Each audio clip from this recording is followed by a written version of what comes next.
அனைவருக்கும் மனமகிழ்வான வணக்கம். அற்புதமான ஆஷாட நவராத்திரியினுடைய தொடக்க விழாவாக இன்று அற்புதமாக இந்திரா தேவியினுடைய வழிபாடு தொடங்கி நடந்து கொண்டிருக்கிறது. இதில் பிரத்யேகமாக தீப வழிபாடு என்பது மிக முக்கியமாக கருதப்பட்டு ஒவ்வொரு ஆண்டும் சீரும் சிறப்புமாக நடத்தி கொண்டு வருகின்றோம். அந்த வகையிலே பல பேருக்கு சில சந்தேகங்கள் இருக்கலாம். அது என்ன தீப வழிபாடு இங்கு போடுவதற்கும் நாங்கள் எங்கள் வீட்டிலேயும் எங்கள் ஊரிலேயும் போடுவதற்கும் என்ன வித்தியாசம் இருக்கிறது? எல்லா வழிபாடும் ஒன்றுதானே அப்படி என்ற சந்தேகம் பல பேருக்கு இருக்கலாம். சில பேர் என்னிடமும் கேட்டிருக்கிறார்கள். அந்த விளக்கத்தை உங்களுக்கு விளக்கமாக சொல்ல வேண்டியது அடியேனுடைய எழுத்தாகவும் கடமையாகவும் நினைக்கின்றேன். ஆமாம், பிரதிஷ்டை என்பது சில விஷயங்கள் இருக்கிறது. ஆதி காலத்தில் சித்தர்கள் நிறுவிய கோயிலை பற்றி நமக்கு தெரியும்.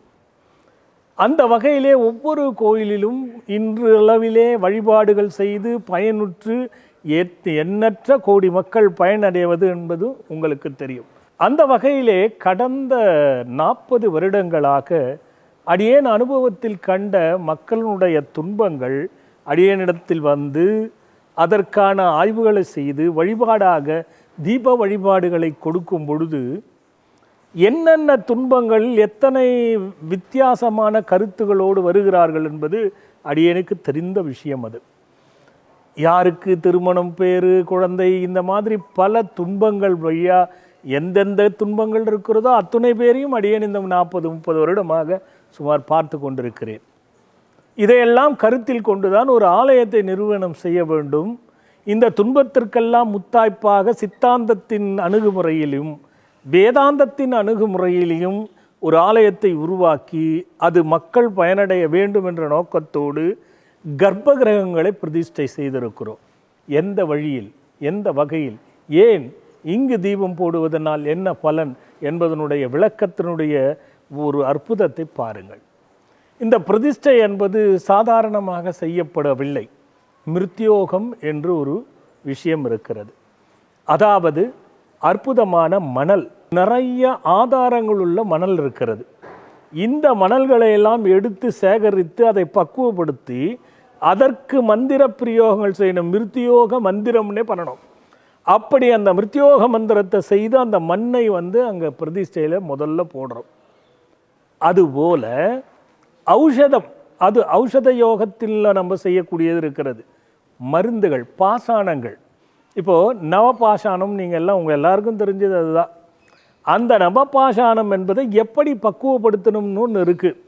அந்த வங்கங்கள் செய்யணும். அது தனியாக பக்குவப்படுத்தி அதுக்கு மந்திரங்களில் வாய் துணி கட்டி எச்சில் படாமல் மந்திரங்களை பிரயோகம் செய்து அந்த பாஷாணங்களுக்கு சுத்தி செய்து அந்த சுத்திக்கு மந்திர பிரயோகம் செய்து அஷ்டபந்தனம் செய்வதற்கு முன்பாக அதை கீழே பரப்பி அதன் மேலே பீடத்திலே அம்பாளினுடைய அந்த ஒவ்வொரு சன்னிதானத்தில் இருக்கக்கூடிய இறைமூர்த்தங்களை பிரதிஷ்டை செய்வது இரண்டாவது.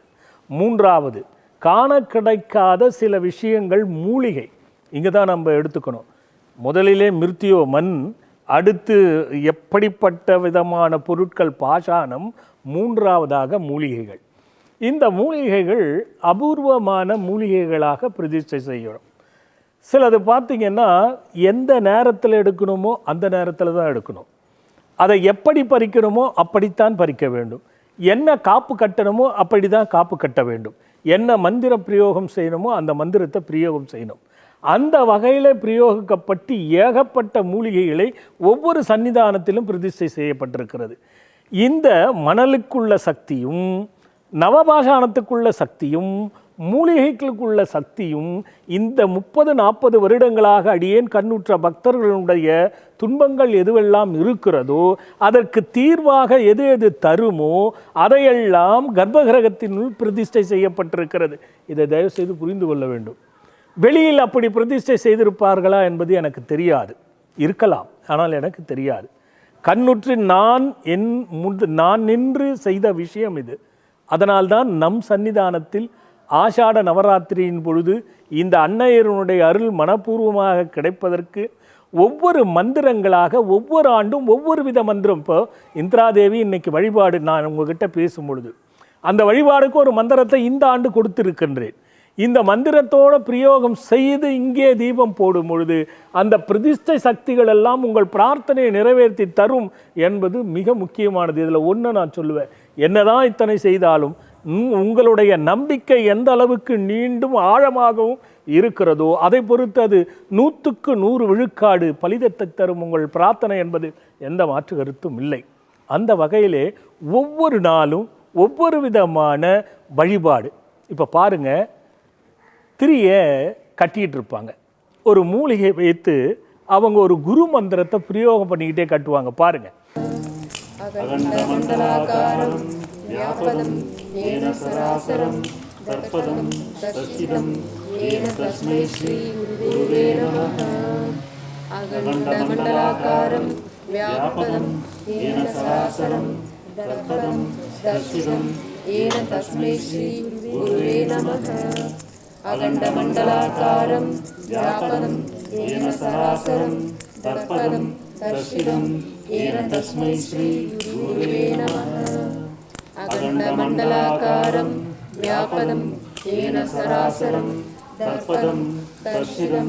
ஏன தஸ்மை ஸ்ரீ குருவே நமः. இப்படி நீங்க பார்க்குறீங்க பாருங்க, இது உள்ளேயும் சூட்சுமம் இருக்கு. 9 துன்பமும் 9 இன்பம் தான் மனிதன் அனுபவிக்க முடியும். எது ஒன்று தொற்றாலும் ஒன்று பின் தொடரும்னு சொல்லப்பட்டிருக்கிறது. நீ ஒரு இன்பத்தை தொட்டினா அதுக்கான துன்பத்தை நீ அனுபவிச்சாகணும். இது மாதிரி 9ம் இன்னொரு இன்பத்தை தொட்டினா அடுத்துக்கான துன்பத்தை நீ அனுபவிச்சாகணும். இந்த 2 9ம் இல்லாமல் ஒரு பிரச்சனையும் இந்த உலகத்தில் மனிதர்களால் உழண்டு வர முடியவே முடியாது. அப்படிப்பட்ட இந்த 9 இன்பத்தையும் பெருக்கி கொடுத்து 9 இன்பத்தினால் வருகின்ற துன்பத்தை அகற்றி தரக்கூடிய மூலிகைகளில் ஆஷாட நவராத்திரியில் கட்டப்படுகின்றான் தான் நீங்கள் பார்க்குறீங்க. ஒவ்வொரு நாளும் இதே மாதிரி தான் கட்டுவாங்க. ஆனால் வேறு நிறம் இருக்கும், வேறு வேறு மூலிகைகள் இருக்கும். அந்த மூலிகை திரிக்கும் இங்கே இருக்கின்ற சன்னிதானத்தில் கர்ப்பகிரகத்திலே நாம் போடப்பட்டு வைக்கப்பட்டு பிரதிஷ்டை செய்திருக்கின்ற சக்திக்கும் நேரடியான தொடர்பு இருக்கிறது. அது என்னன்னா, இங்கே தீபம் போட்டு வழிபட்டு நம்ம மந்திரமாக பிரயோகம் பண்ணும் பொழுது அதை கிரகிக்கக்கூடிய பாஷாணமும் அதை கிரகிக்கக்கூடிய மூலிகையும் அதை இருத்தி பிடித்து பலனாக கொடுக்கின்ற மிருத்தியோ என்று சொல்லக்கூடிய மணலும் அது உள்ளே இருக்கிறது. அப்போ இது எங்கே பார்க்க முடியும்? நல்லா யோசிச்சு பாருங்க. இங்கே வரணும், நீங்கள்லாம் வாங்க போடுங்கன்றதுக்காக சொல்லப்படுகின்ற வார்த்தை இல்லை. அது பலன் உண்மையிலே கிடைக்க வேண்டும் என்பதற்காக சொல்லப்படுகின்ற வார்த்தை. இது சத்தியம். ஆனால் நீங்கள் புரிந்து கொள்ள வேண்டும், ஏன் இங்கு செய்ய வேண்டும். இதுதான் விஷயம். ஏன்னா இது எல்லாமே கர்ப்ப கிரகத்திற்கும் தீபத்துக்கும் இணைவு இருக்கிறது என்பது தான் நீங்கள் கருத்தில் வச்சுக்கணும். அப்படிப்பட்ட ஒரு அற்புதம் தான் இங்கே இருக்கிறது.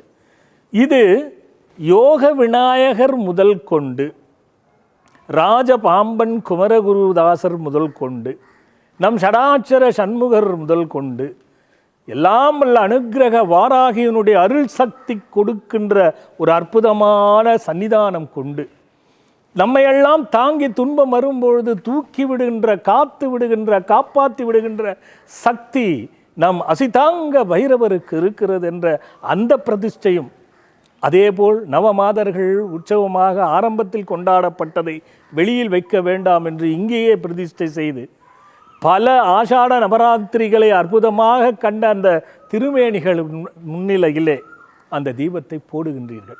இங்கு போடுவது அதுதான் மிகப்பெரிய பலனை தரவல்லது. எதற்காக தீர்வு இருக்கிறது என்று நான் அடியேன் நம் இணையத்தின் வாயிலாக தெரியப்படுத்திருக்கின்றனோ அதற்கு முத்தாய்ப்பாய் விமோசனம் தர மூலிகை தான் இன்று எல்லோரும் தீபமாக ஏற்றி வைத்தது. இப்படி இந்த மாதிரி வழிபாடுகளை செய்யும் பொழுது நிச்சயமான பலன் கிடைக்கும் என்பதுதான் அடியனுடைய கருத்து. சொல்வது என்னுடைய கடமை, பயன்படுத்திக் கொள்வது உங்களுடைய பொறுப்பு.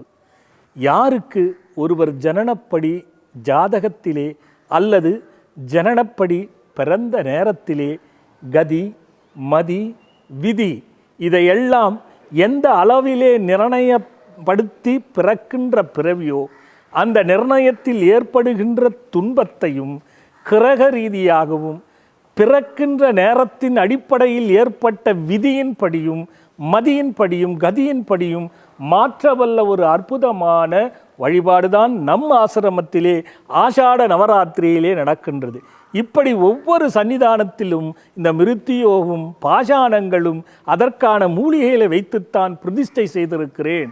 அது 30-40 ஆண்டு காலத்தினுடைய ஆராய்ச்சியில் விமோச்சனம் ஏற்பட வேண்டும் என்பது பலருக்கு பலவாக கொடுத்து அவர்களெல்லாம் பயனடைந்ததை கருத்திலே வைத்து இங்கு போடுவதற்கு தனி பாக்கியம் இருக்கிறது. இங்கு வந்து வழிபடுவதற்கு தனியான காரணங்கள் இருக்கிறது. இங்கு வந்து தீபம் போடுவதற்கு அந்த விதியும் வினையும் கதியும் மதியும் மாற்றவல்ல ஒரு அற்புதமான பிறவியாக இருப்பவர்கள்தான் வந்து வழிபடும் என்பதை கருத்தில் வைத்துக்கொண்டு ஏன் இங்கே தீபம் போட வேண்டும் என்பதற்கான விளக்கத்தை பார்த்தீர்கள். இது வெளியில் இருக்கிறதா என்பது எனக்கு நிச்சயமாக தெரியாது.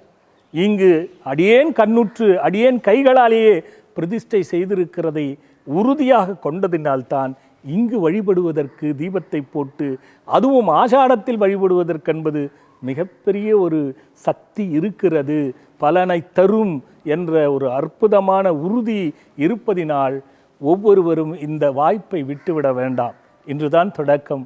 நாளை முதல் ஒவ்வொரு அன்னையாக வெவ்வேறு மூலிகைகளை நீங்கள் பார்த்தது போல் வெவ்வேறு நிற துணிகளிலே கட்டி வெவ்வேறு வித மந்திரத்தை பிரயோகம் செய்து நீங்கள் ஒவ்வொரு நாளும் வெவ்வேறு விதமான மந்திரங்களை இங்கேயே அமர்ந்து படித்து தீபத்தை போட்டு வழிபடும் பொழுது என்ன பிரார்த்தனை வைக்கிறீர்களோ அந்த பிரார்த்தனை பலனை தரும் என்பதை மீண்டும் ஒரு முறை உறுதியாக உங்களுக்கு பதிய வைத்து இனி வரும் இந்த 8 நாட்களை பயன்படுத்தி கொண்டு வளமும் நலமும் மகிழ்வும் பிரார்த்தனைகளை நிறைவேறப் பெற்றும் வாழ்வாங்கு வாழ வேண்டும் என்று மீண்டும் உங்களை வலியுறுத்தி அழைத்து மகிழ்கின்றேன். வணக்கம்.